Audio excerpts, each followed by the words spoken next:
Welcome to Samba Samba. Enjoy the video.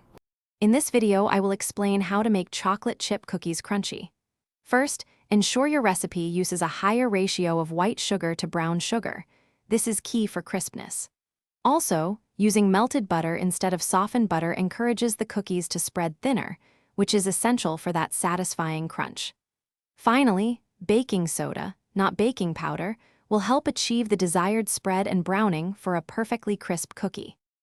To achieve maximum crunch, bake your cookies at a slightly lower temperature, around 325 degrees Fahrenheit, for a longer duration. This allows them to dry out more. Before baking, gently flatten your cookie dough balls. This promotes even spreading and crisping. Once baked, transfer them immediately to a wire rack to cool completely. This prevents steam from making the bottom soft, ensuring a consistent crunch throughout. You can also make a few ingredient tweaks. Try reducing the flour by about 1/4 of a cup. This helps create a thinner cookie that crisps up more easily. Adding 1 to 2 tablespoons of cornstarch can also contribute to a tender yet crisp texture.